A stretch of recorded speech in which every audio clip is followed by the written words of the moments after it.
What is going on, ladies and gentlemen? We are back again with another 90-day fiance video, and this one right here is all about Debbie in the most recent episode of Single Life, episode 9 of season 3. But of course, without wasting any more time, let's start off by giving a big massive shout out to every single person that is a member of the channel, that is a member Patreon, and that is a subscriber as we continue to grow.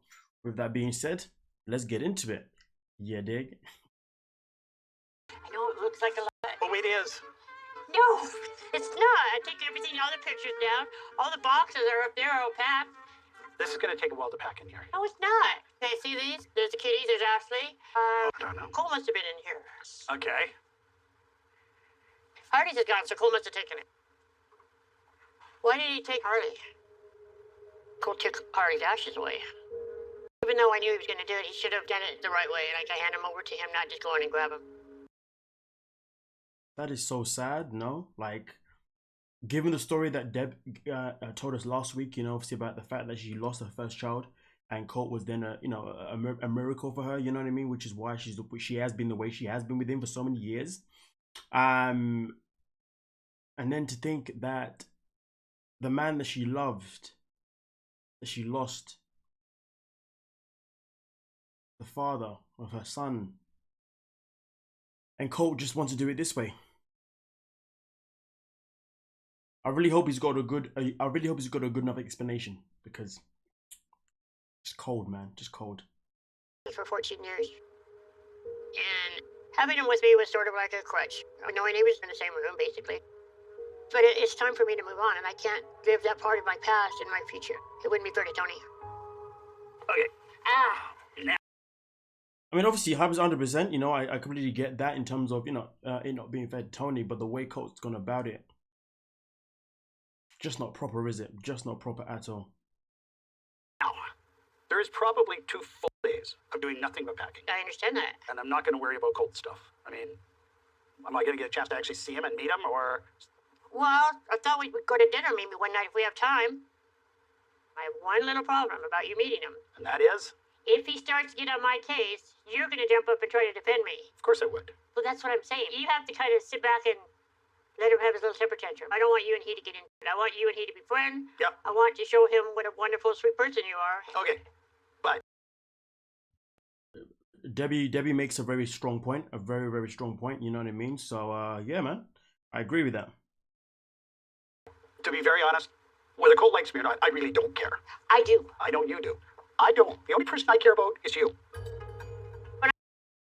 You know what, though? I'm not even going to be a hypocrite, you know, because to be honest with you, anytime that I've been in a relationship with someone, I've never really cared about their parents liking me, to be honest with you, because I'm not here for their parents. I'm here for you. I don't really care if your family don't like me, your friends don't like me, because I ain't here for them. I'm here for you.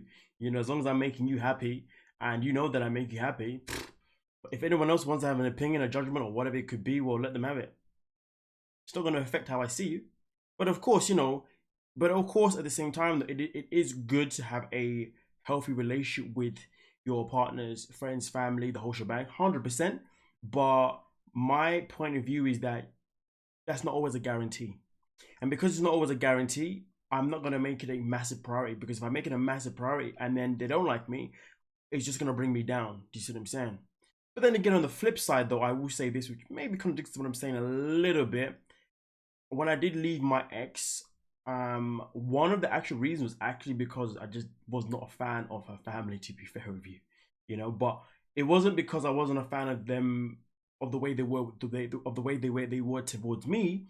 I wasn't a fan of them based on the way they were towards her, you know, and that bothered me a lot. You know, I'm just like, never said it, but it's not my place. But I'm just like, you know, you're better off if you just distance yourself from your family. Not get rid of them, but just distance yourself. Just speak to them less or whatever, you know. There were times you did try, but it wasn't long enough to make a difference, you know what I mean? And also, because of the way the family was to her, it definitely impacted our relationship because of the way she behaved towards, you know what I'm saying? But again, it had nothing to do with our actual relationship, them not liking me or nothing like that. It was just like, they were just a very interesting family. Yeah. Anyway, so it's an interesting one, really and truly. But yeah, I think Tony should obviously try and make things work with COLT, but he shouldn't make it into a priority. That's just my opinion. Yeah. When I tell Cole I'm moving to Canada, I'm not sure how he's going to react. It terrifies me that we will just get into the argument and make things a lot worse, but we have to talk. Hey. Hello. How are you guys? Very nice to meet you. Nice to see you. Hi. Okay, Colt, Tony. Hello. Colt, Vanessa. Hello, Colt, Tony. Tony. Hello. Very nice to meet you. How are you? I'm good. How are you Good, guys doing? both of you. You do Okay. too. Yeah. My mother doesn't like to listen to me. She thinks she knows best, but it's very important for me that she at least doesn't make a mistake. Ooh, that's good. Thank you. Whoa. Good. So how you guys doing? So you're telling me, TLC, that the dinner table was that awkward that so you're telling me they were able to order the food and still sit there in pure silence. The editing was flawed in that production thing, because trust me to tell you, by the time you order that food and that food comes in, you have a lot of time to have dialogue. The fact that there was no dialogue until the food came and we didn't even see them order, yeah, they made that scene look way much more dramatic than what it was. I caught you red-handed on that one. Mm-hmm. Great. We feel like we've known each other forever. Yeah. We love each other. I don't know how to explain it, but we do. So, Okay. Yeah? What makes him so perfect? Everything. Don't you hate it when a dinner date becomes a freaking interrogation or an interview? Like, come on, man. Like, come on. he's the calm one. I'm like, crazy. And he loves me. Yes. Would you say you love my mother, Tony? Yes, I do love your mother. Why do you love my mom? Yeah. It's funny, when you meet somebody and you get along instantly, and you can live something you know. Yeah? Okay. You seem happy. You do Yeah. seem very happy. I am happy. I'm really nervous to tell Colt that I'm moving up to Canada with Tony. I mean, listen, how are you supposed to judge someone that is dating one of your family members? Are you supposed to judge them by asking them questions, or are you just meant to observe how they are around, your family member? In this situation, of course, it's Colt, and his mother. If it's me personally, I think Colt should just be sitting there and observing exactly how Tony interacts with his mother, how Tony treats his mother, and also how much they are, and how much they're in awe together, how much they keep smiling, do you know what I mean? And, obviously ask questions here and there, but nothing, oh, why do you love her or whatever. I think that's just a stupid question, to be honest with you.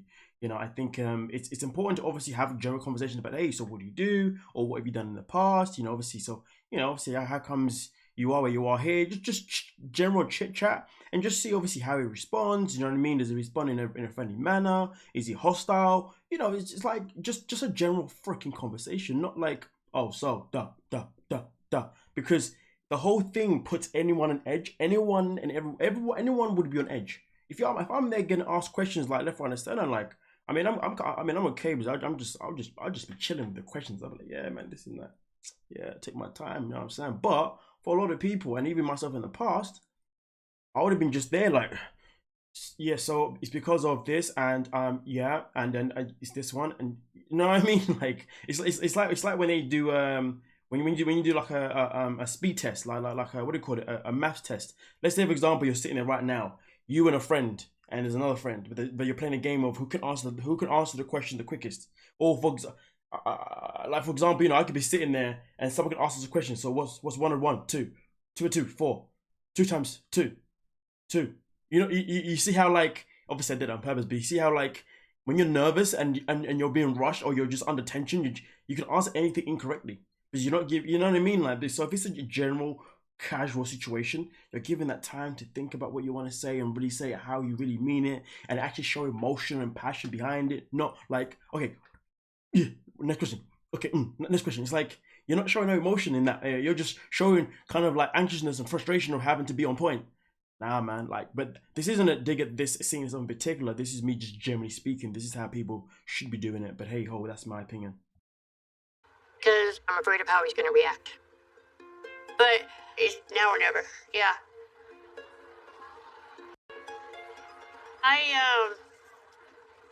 We're packing up and I'm moving to Canada. Tomorrow's our last day here. Oh, wow. Seriously? How long are you going to stay up there for? Forever? You already going to move in with him? I'm ready to move in with him. We believe in Destiny. I mean, I was destiny when I met your dad. I mean, that was definitely destiny, and this was destiny too. Yeah. Absolutely. That's interesting. I don't really have a favorite reference for the type of man that my mother should date or be interested in. Only my father, and let me tell you, Tony is definitely not my father. I didn't think she'd move so quickly with Tony, but now with the distance between us, I'm afraid my mother and I will never have a better relationship. Oh, okay, Mom. Moving forward. Yes. You'll be in Canada. I'll be in the States, lower 48 or whatever. Will they come visit a lot? You guys come visit? Well, I would still like to try to improve our relationship. I would too. There's options, Okay. right? So I would like to at least continue to try something. Okay, that sounds good. But we're probably not going to see you again after tonight, right now. This is it? Really? This is it. Okay. We're not going to see each other for a while. Yeah. You going to miss me? Oh my God, I've never been away from you. Of course I'm gonna miss you. You gonna miss me? Yeah, Yeah, a little bit. a lot. All right. All right. Oh God, I took it out. Oh, all right. Give me a hug. He's handled it respectfully, man. I give him credit. Instead of making his mom feel like absolute garbage for making his choice, he's handled it respectfully, which is good. This is what you want. This is what you want a family members to be like when they're, you know, going different directions and whatnot. This is beautiful, man. This is wholesome. It's crazy. I never thought that I'd actually be covering the season of Debbie and Colt, and the storyline is actually wholesome. Like, it's usually just manic. I love you. I love you. I'm really surprised that Colt is okay with me moving to Canada, but I am concerned that he's gonna resent it. If you ever need me, call me. All right. I really hope time away from each other by giving him his space will lead to a good family relationship. Come on, wifey. Bye. I love you guys. Well, listen, man. Shout out to Colt and Debbie for, you know, obviously Colt for obviously being respectful, and, you know, and obviously her now going to Canada to, you know, hopefully be there until the end of the end of days, you know. So happy for them, and I'm just happy that this is ended off in a good way rather than in a negative way, you know what I mean? So shout out. But hey, you guys let me know what you're thinking down below in the comment section, and we'll talk about it. Don't forget to like, subscribe, and peace.